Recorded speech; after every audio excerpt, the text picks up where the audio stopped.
Hello, this is Ken. I like making things.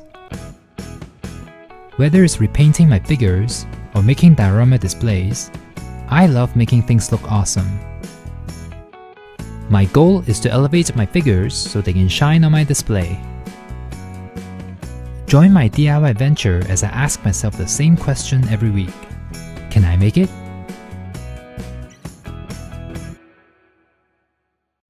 Last week, I repainted the new Deadpool figure.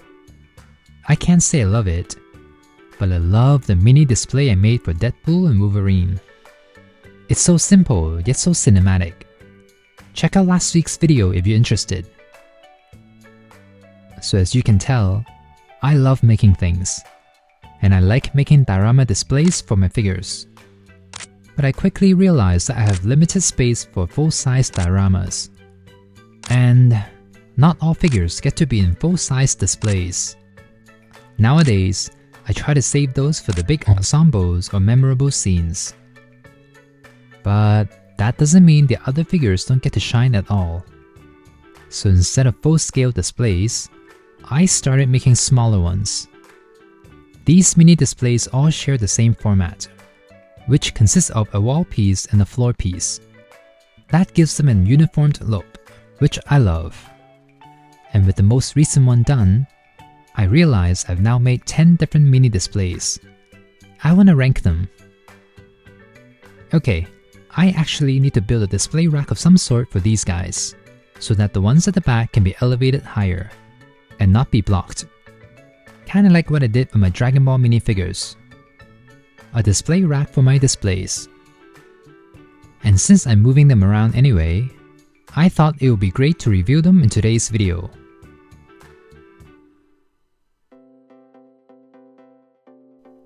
Let's start with this one here, the bell tower from Spider-Man 3. There's a lot going on in this display. There are the various pieces of the symbiote, the fallen bell, and a copy of the Daily Bugle. I wanted to capture the uneasy feeling from the movie, from the cold stormy background to the sentient alien goo crawling around. I want to capture the vibe Sam Raimi had in the movie. The symbiote pieces were actually super easy to make, and the addition of the Daily Bugle was a nice touch. The reason why I have this at the bottom of my list is because technically, these two characters never share the screen together. The symbiote was leaving Peter to attach itself onto Brock. I originally had these two in my No Way Home display.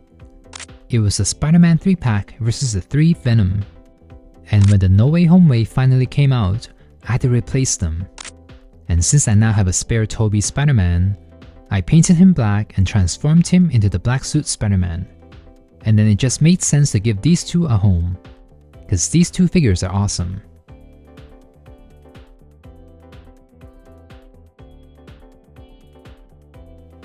Number 9 is Tony's Workshop. This was the very first mini display I made. There was a time where I thought about making a display for every MCU movie, but that thought quickly ended when I was trying to figure out a display for the first Thor movie. But I still wanted to make a dedicated Iron Man 1 display. I already had the Mark III and Ironmonger figures in my other Iron Man display, the one with the snapping gauntlets. I thought the Mark III and the Ironmonger make more sense there, as that display features the beginning and the end of Tony's journey. So I thought, if I were to make an Iron Man 1 display, it's gotta be smaller, and it can be used by other Iron Man 1 characters like Pepper and Obadiah Stane. And of course, Mark III as well. Tony's Workshop is the ideal location because not only does all 3 characters fit this scene, I can also use this to show off the arc reactor and dummy as well. The reason why it's ranked this low is because it only has one character on it, Pepper. Yes, I can also put Obadiah there as well, but the Obadiah figure does not want to stay standing at all, and it doesn't really make sense to put Pepper and Obadiah together. If I had to pick one character, of course I'm gonna pick Pepper over Obadiah. This is already getting too hard. Number 8. I'm gonna go with the Helicarrier from the first Avengers. This is one of the more recent ones I've done. While the display itself is pretty cool, I think my issues are with the figures. The Secret Invasion Nick Fury figure was terrible. Giving him the trench coat helped tremendously, but he's still having a hard time standing upright. The only way he can remain upright is to lean on one side. Captain America and Black Widow fit right in. This trio actually looks pretty cool here. But this is Cap and Nat's temporary home.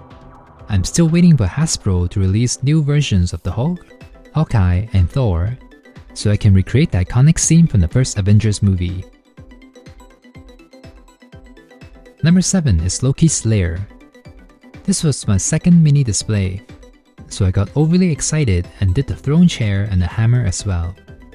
The set looks great, very beautiful, except I had a very hard time folding and gluing the chair and hammer. It was worth it though because classic Loki looks like he's meant to be displayed here. Classic Loki is a bit underrated in my opinion. The colors were a bit off, but the sculpt is fantastic. The issue with this figure is that he doesn't really have any friends to hang out with. Yes, there's Loki and Sylvie, but my Loki and Sylvie are busy at the Citadel. Number 6 and number 5 are the Spider-Verse portals. You may be shocked that I'm placing the portals here, but let me explain. The portals themselves are top tier. This was actually my second attempt at the Spider-Verse portal. I tried making it with shrink plastic the first time, and I thought it turned out okay.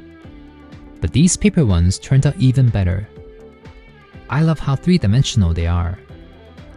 I also love the comic book elements I added as well. These displays really pop.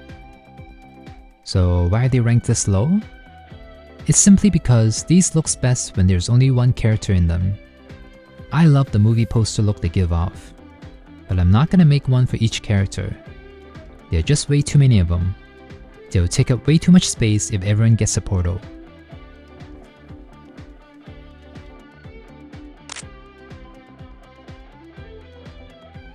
Number 4 spots goes to Captain America the Winter Soldier. This one turned out kinda exactly how I wanted it. I wanted to recreate one of my favorite MCU posters, and I think I did a pretty decent job recreating it. My only gripe is that these 3 figures are all old figures with new heads. Actually, I don't know if Bucky's head is new. It's like Hasbro didn't want to spend too much effort on these figures or something. That said, they did a great job with Cap and Widow's new faces. To be very honest, I would rank the Marvels higher if the movie was more memorable, but the Marvels display is number 3 on my list. In my opinion, this display is perfect. Not only does it look gorgeous, it also captures the movie's tone. The Marvels is about the 3 leads learning to put the differences aside and work together, trying to prevent an incursion. And I feel like this display perfectly captures that. For those who have these figures would know, the figures themselves are quite disappointing as they didn't come with any cool accessories. With that said, the reason why this display is in my top 3 is because this is exactly what I want to achieve with these mini displays. I want to recreate specific scenes or capture specific moments from the movies or shows, and give the figures that are otherwise put aside a stage to shine on.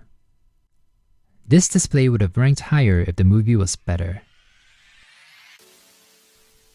And the runner-up goes to Deadpool and Wolverine. Okay, I just made this one, so I may be a bit biased. But this is another one that I personally think is perfect. Just like the Marvel's mini display, the design of this one is also very simple. It's essentially just a wall and the floor, with a little bit of 3D elements here and there. I also think I did a very good job capturing the moment before the final battle. It has this Western showdown feel to it. Despite not having any of the Deadpool core members here, the reflection on the window is suggestive enough. And the colors, they're so pleasing to look at. 10 out of 10. Okay, my personal favorite at the moment is the Daredevil mini display. It's only beating Deadpool and Wolverine's display by like a hair. Is this display objectively better than Deadpool's and the Marvels? not really. The display base itself is cool, but Kingpin and Matt Murdock aren't integrated into the display as effectively. They are essentially floating in the void. But the reason why I rank this display higher than, say, the Marvels is because I like the Daredevil Netflix show a lot more than the Marvels.